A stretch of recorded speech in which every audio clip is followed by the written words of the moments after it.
Bonjour les amis. Aujourd'hui, je voudrais raconter une histoire spéciale, une histoire sur l'hôpital. En fait, c'est un livre pour nous aider à comprendre qu'est-ce qu'on va faire à l'hôpital, puis pourquoi on va là. Puis il y a une raison spéciale pourquoi je raconte cette histoire-là, c'est qu'il y a un petit garçon qui a une place très grande dans mon cœur qui va devoir subir une opération. J'aimerais l'aider à comprendre, mais aussi, il y a une petite sœur, ce garçon-là, qui a aussi une grande place dans mon cœur, puis j'aimerais l'aider elle aussi à comprendre qu'est-ce qui va se passer. Alors, mes beaux trésors, c'est pour vous deux, mais aussi pour tous les autres amis qui un jour devront aller à l'hôpital pour des petites choses ou des choses plus importantes, mais aussi pour leurs frères, leurs sœurs, leurs amis qui peut-être auraient besoin de mieux comprendre qu'est-ce qu'on va faire à l'hôpital. Alors, voici ce beau livre qui va nous aider à mieux comprendre. Alors, parfois on va à la clinique, chez le médecin, puis parfois on va à l'hôpital. On va essayer de comprendre c'est quoi la différence. Alors, quand on a un petit rhume ou un petit mal d'oreille ou qu'on s'est fait un petit peu mal, puis qu'on ne peut pas guérir ça tout seul à la maison, on va chez le médecin, à la clinique. Mais quand c'est plus grave ou bien que le médecin à la clinique ne peut rien faire, il y a l'hôpital. Parce qu'à la clinique, il n'y a pas plein d'outils pour faire des examens et tout ça. Alors des fois, ça prend des choses qui sont plus rares qu'on trouve juste dans les hôpitaux. Lorsqu'on ne se sent pas très bien, c'est son médecin qu'on va voir. Il nous connaît et sait comment dire ce qui ne va pas. Mais s'il pense que c'est utile, parfois c'est notre médecin qui va nous envoyer à l'hôpital. Mais d'autres fois, c'est papa-maman qui va décider d'aller tout de suite à l'hôpital. Alors, l'hôpital, c'est un très grand bâtiment, comme tu peux voir. Et dans un hôpital, il y a plein de médecins, d'infirmières et de toutes sortes de personnel médical qui y travaillent. Ils sont spécialistes de certaines maladies et très doués, sont très bons pour soigner ces maladies-là. Les virus transmettent des maladies qui parfois peuvent être quand même assez graves. Alors, il est très important de bien se laver les mains pour ne pas attraper ces virus et être obligé d'aller à l'hôpital. Mais parfois, il faut y aller. On va à l'hôpital pour se faire soigner ou pour rendre visite à une personne malade que l'on connaît. Des fois, c'est pas nous qui est malade. Des fois, on va visiter quelqu'un. Il y a plein de raisons qui peuvent nous amener à l'hôpital. On va en regarder quelques-unes. Alors, lorsque quelque chose de vraiment très chaud touche à la peau, là, on a une brûlure. Si c'est une petite brûlure pas trop grave, on peut soigner ça à la maison. Mais si c'est grave, alors il faut, si la brûlure elle est grande ou profonde, il faut aller à l'hôpital. Quand on a très mal au ventre, qu'on vomit beaucoup, ben peut-être qu'on a une crise d'appendicite ou peut-être qu'on a autre chose. Cela se soigne à l'hôpital. Des fois, on a juste une petite gastro, on peut la soigner à la maison. Mais si ça dure longtemps ou si on ne sait pas qu'est-ce qui se passe, ça se peut qu'on devra aller à l'hôpital. En se cognant ou en se coupant avec un objet pointu, par exemple, on peut saigner beaucoup. Il faut parfois recoudre la blessure. Alors, si on a une petite coupure, on ne va pas à l'hôpital. Mais si on a une grosse coupure et qu'il faut la recoudre, ça, on ne peut pas le faire à la maison, il faut aller à l'hôpital. Après une chute, même si on ne saigne pas, on peut aller à l'hôpital pour être sûr qu'on n'a rien de cassé. Ça peut arriver ça aussi. Parfois, il y a des amis qui peuvent avoir des allergies. Alors, si on a une allergie, on a une piqûre qui gonfle beaucoup, ou bien on mange quelque chose puis on vient toute rouge ou toute gonflée, peut-être qu'on a une allergie et qu'il faut rapidement aller à l'hôpital. Mais l'hôpital, c'est aussi un endroit pour un événement heureux. C'est là que naissent la plupart des bébés. Alors peut-être que toi, quand tu étais dans le ventre de maman, prêt à sortir, peut-être qu'elle est allée à l'hôpital pour te mettre au monde. Alors c'est fatigant de mettre un petit bébé au monde, mais c'est un événement heureux. En route, parfois, on doit se rendre à l'hôpital en ambulance. Si l'on n'est pas trop mal en point et qu'on peut marcher, on va à l'hôpital à pied ou en voiture. Mais quand la blessure est grave ou que l'on ne peut pas se déplacer, le transport se fait en ambulance. Et parfois même avec la sirène de l'ambulance. Et pourquoi l'ambulance met une sirène? C'est pour dire aux voitures de se tasser puis de la laisser passer parce qu'il y a urgence, elle doit s'en aller à l'hôpital. On appelle l'ambulance seulement s'il y a une urgence. Et pour ça, on appelle le 911. Une ambulance, regarde, c'est comme un mini-hôpital roulant. À l'intérieur, elle est équipée pour donner les premiers soins. Les blessés graves peuvent même parfois être amenés à l'hôpital en hélicoptère, comme ici. L'hélicoptère se pose sur le toit où les soignants l'attendent. C'est plus rare, mais ça peut arriver. Le service des urgences, ça c'est une partie de l'hôpital. L'hôpital est ouvert jour et nuit. On dit que les blessés et les malades vont aux urgences. Ils patientent dans une salle d'attente. Les infirmiers examinent d'abord ceux qui ont besoin d'être soignés très vite. Alors des fois, on est malade puis il faut aller à l'urgence, mais ce n'est pas nous qui avons besoin le plus rapidement de soins. Dans ce temps-là, il faut être patient parce qu'il faut attendre longtemps dans la salle d'attente. Mais quand on a besoin de soins plus rapidement, alors on va passer assez vite. Par exemple, si quelqu'un a une blessure qui saigne beaucoup, comme le petit garçon ici, il y a beaucoup de sang, donc lui, ça presse. Il faut que les infirmiers et les médecins s'en occupent tout de suite. Pour détecter une maladie, le médecin des urgences pose des questions et peut faire passer différents examens. Parfois, pour comprendre ce qui ne va pas, il faut faire pipi dans un petit pot. Le pipi est ensuite étudié dans un laboratoire. Des fois, on va nous demander ça, de faire un pipi dans un petit pot, puis ils vont examiner parce que ça peut dire au médecin si on a quelque chose qui ne va pas bien. Analyser le sang aussi donne des informations. Alors l'infirmier ou l'infirmière prélève un peu de sang. On appelle ça une prise de sang.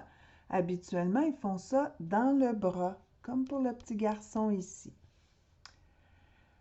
Pour savoir si le sang circule bien dans le corps, on mesure la tension à l'aide d'un brasseur qui se gonfle. On met ça là, ici sur le bras, puis là, ça gonfle.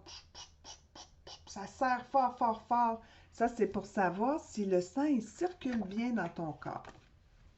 Mais des fois, ça prend des examens avec des machines. Des machines qui peuvent être plus ou moins grosses. On les trouve toutes à l'hôpital. Elles ne font pas mal et permettent de comprendre qu'est-ce qui ne va pas dans le corps. Pendant un scan, on est allongé et la machine tourne autour de nous. Elle prend des photos d'une partie du corps, le cerveau, le ventre. Ici, là, on voit le petit garçon qui rentre dans la machine qui va prendre des photos de son corps. Parfois, le médecin fait une échographie. On peut voir directement les organes en déplaçant sur la peau une caméra reliée à un écran. Alors, on voit bien ici, le radiologiste, il y a un petit truc qui est une caméra. Puis souvent, on va mettre un gel sur la peau avant de promener la petite caméra. Puis là, il voit dans l'écran tout ce qu'il y a à l'intérieur du ventre. Les mamans, quand ils ont un bébé dans leur ventre, ils vont passer des échographies pour que le médecin puisse voir si le petit bébé se développe bien dans le ventre de la maman. Parfois, il faut faire un électroencéphalographe. Il enregistre l'activité du cerveau grâce à des petites pastilles appelées électrodes que l'on place sur la tête, comme ici. Ça enregistre tout ce qui se passe dans ton cerveau. Parfois, il faut faire une radiographie. Comme ici, on voit un os qui est brisé. Ça prend comme une photo noir et blanc du squelette. Le squelette, c'est tous les os qu'il y a dans ton corps. Alors, ici, ça l'a permis de voir qu'il y avait un os de brisé. Il y a aussi l'électrocardiographe qui permet d'obtenir sur un écran un genre de dessin qui montre si le cœur fonctionne bien. À ce moment-là, on met les petites pastilles sur le ventre, sur la poitrine, près du cœur. Il y en a des machines pour faire des tests à l'hôpital, hein? Alors, quand on est malade, on a besoin de soins. Après les examens, vient le moment de se soigner. Les médecins ont établi un diagnostic pour savoir quels soins ils vont nous donner. Ils peuvent donner des médicaments ou faire des gestes un peu plus compliqués. Sur une brûlure, l'infirmier met une crème pour cicatriser et ensuite il pose un pansement. Ça va déjà mieux. Si la radiographie a montré un os cassé dans le bras ou la jambe, il faut poser un plâtre. Cela permet de maintenir le membre du corps dans la bonne position, le temps qu'il se répare. Et ça peut prendre quelques semaines avec un membre dans le plâtre. Pour refermer les blessures qui saignent beaucoup, il faut parfois recoudre la peau avec du fil, des agrafes ou de la colle spéciale, pas celle qu'on a à la maison. On guérit plus vite ensuite. Alors ici, on a notre petit garçon qui saignait beaucoup de la tête tantôt. Ils sont en train de recoudre sa peau pour que ça ne saigne plus. Parfois, il faut une opération, comme mon petit trésor que j'aime beaucoup. Pour guérir, il faut parfois être opéré. L'opération se pratique dans un endroit qui s'appelle le bloc opératoire. Pour ne pas avoir mal, on est endormi. C'est l'anesthésie. Toute une équipe est présente pour que tout se passe bien. Le chirurgien, c'est celui qui opère. Les infirmiers surveillent le patient et aident le chirurgien. L'anesthésiste, c'est lui qui endort le patient avec un produit spécial qui passe dans le sang ou un gaz à respirer. Alors, on ne se rend pas compte que le chirurgien est en train de nous opérer.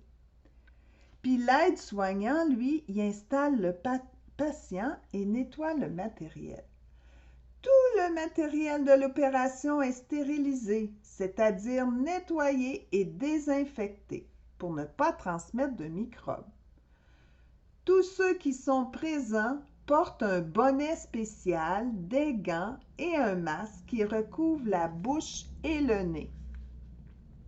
Après l'opération, on est amené en salle de réveil. Quand on ouvre les yeux, on peut se sentir faible ou avoir un peu mal. C'est normal et ça passe vite après quelque temps. Puis, il y a plein de gens qui sont là pour prendre soin de nous.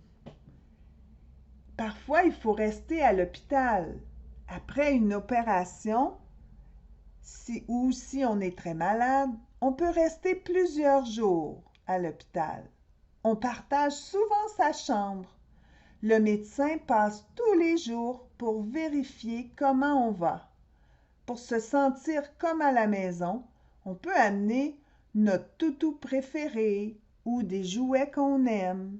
Puis on voit ici, hein, une petite fille qui a eu une opération à la tête. Regarde mon beau cœur, elle a un pansement sur sa tête. Peut-être que toi aussi tu en auras un, mais ça va être parce que le médecin va avoir fait ce qu'il faut pour te guérir. Dans la chambre, il y a un espace avec une douche parfois, des toilettes, un lavabo. Il y a un aide-soignant qui apporte des repas et on mange dans son lit. Il y a souvent une infirmière ou un infirmier qui vient prendre notre température, changer les pansements ou donner des médicaments. Tous ces gens-là sont là pour nous soigner. Parfois, on peut avoir de la visite pendant la journée, parfois non. Puis c'est le papa et la maman qui peuvent rester pour dormir à côté de nous. Hein? Parfois c'est papa, parfois c'est maman, parce qu'ils ont besoin aussi de prendre soin de la petite sœur qui reste à la maison. La vie à l'hôpital, on ne reste pas forcément tout le temps dans sa chambre. À l'hôpital, il y a parfois des activités organisées. Il y a des adultes qui peuvent nous raconter une histoire. Parfois, on peut aller à la salle de jeu. Parfois, il y a des visiteurs. Mais présentement, avec la COVID, c'est un peu tranquille, je pense. Lorsqu'on est guéri, ça y est, c'est le moment de quitter l'hôpital. Avant de retourner à la maison, on remercie ceux qui nous ont soignés et qui ont pris soin de nous. Alors moi, je veux souhaiter à mon petit amour de guérir rapidement et je veux souhaiter à sa petite sœur de bien comprendre ce qui se passe puis lui dire qu'elle aussi, on l'aime fort, fort, fort. Pour tous les enfants qui devront aller à l'hôpital, je vous souhaite d'avoir des médecins, des infirmières, plein de gens autour qui vont bien prendre soin de vous. Puis pour les autres qui sont en bonne santé, continuez à prendre soin de vous puis à être prudent pour ne pas avoir besoin d'aller à l'hôpital. Alors, je vous embrasse. J'espère que ça vous aide à comprendre que l'hôpital, c'est là pour nous aider puis nous remettre sur nos deux pieds le plus rapidement possible. Bye!